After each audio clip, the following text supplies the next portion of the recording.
ಪಾಕಿಸ್ತಾನಕ್ಕೆ ಒಂದೇ ಒಂದು ಹನಿ ನೀರನ್ನು ಬಿಡೋದಿಲ್ಲ. ಭಾರತದಿಂದ ಪಾಕಿಸ್ತಾನಕ್ಕೆ ಆಘಾತ. ಸಿಂಧೂ ನದಿ ನೀರು ತಡೆಯುವ ಬಗ್ಗೆ ಮಹತ್ವದ ಸಭೆಯನ್ನು ಮಾಡಲಾಗಿದೆ.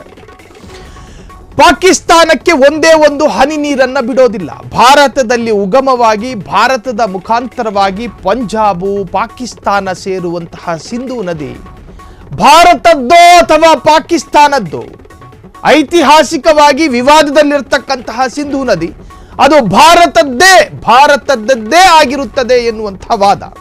ಅದರ ಜೊತೆಗೆ ಪಾಕಿಸ್ತಾನಿಗಳು ಇದು ನಮ್ಮ ಸಿಂಧೂ ನದಿಯ ನೀರು ಹರಿಯೋದು ಬಿಟ್ರೆ ನಿಮ್ಮ ರಕ್ತ ಹರಿಸ್ತೀವಿ ಬುಟ್ಟೋ ಸಂತತಿ ಹೇಳ್ತಾ ಇದ್ದ. ಈಗ ತಕ್ಷಣವೇ ಯಾವ ರೀತಿ ನೀರು ಹರಿಯುವಿಕೆ ತಡೆಯಬಹುದು, ಮಧ್ಯಮ ದೀರ್ಘಕಾಲದಲ್ಲಿ ತೆಗೆದುಕೊಳ್ಳಬೇಕಾದ ಕ್ರಮಗಳೇನು, ಇದರ ಬಗ್ಗೆ ಮಹತ್ವದ ಸಭೆ ಮಾಡಲಾಗ್ತಾ ಇದೆ. ಈ ಅಂಶಗಳ ಬಗ್ಗೆ ನಿನ್ನೆ ನಡೆದ ಸಭೆಯಲ್ಲಿ ಸಮಾಲೋಚನೆಯನ್ನು ಮಾಡಲಾಗಿದೆ.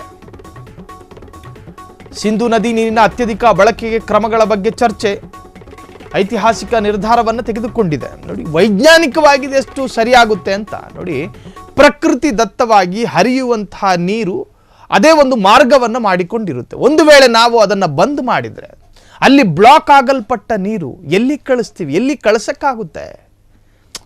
ಈಗ ಪಾಕಿಸ್ತಾನದ ವಿರುದ್ಧ ಯುದ್ಧವನ್ನು ಸಾರಿದ್ದೀವಿ, ಎಲ್ಲ ತರಹದಲ್ಲಿಯೂ ಕೂಡ ನಾವು ಅವರಿಗೆ ಆಘಾತವನ್ನು ಕೊಡ್ತಾ ಇದ್ದೀವಿ, ಸರಿ, ಒಪ್ಪಿಕೊಳ್ಳುವ ವಿಚಾರ.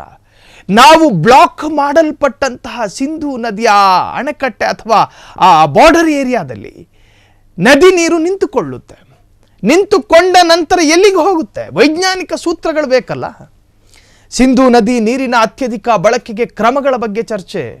ಭಾರತೀಯರು ಸಿಂಧೂ ನದಿಯ ನೀರನ್ನು ಹೆಚ್ಚಾಗಿ ಬಳಸಬೇಕು ಅಂಥೇಳಿ ಚರ್ಚೆಗಳಾಗ್ತಾ ಇದೆ. ಪಾಕಿಸ್ತಾನಕ್ಕೆ ನೀರು ಹರಿದು ಹೋಗದಂತೆ ತಡೆಯುವುದು ಹೇಗೆ?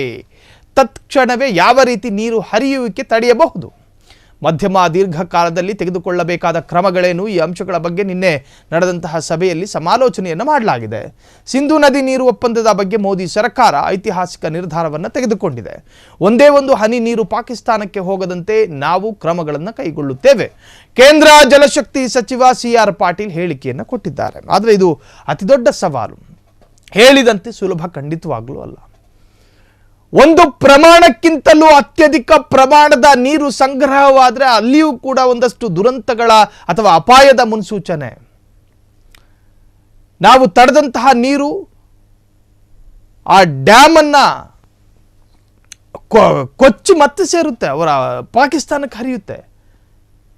ಸೊ ಹೀಗೆಲ್ಲ ಇದ್ದಾಗ ವೈಜ್ಞಾನಿಕ ಕಾರಣಗಳ ಬಗ್ಗೆಯೂ ಕೂಡ ಅಲ್ಲಿ ಸಭೆ ಮತ್ತು ಚರ್ಚೆಯನ್ನು ಮಾಡಲಾಗ್ತಾ ಇದೆ.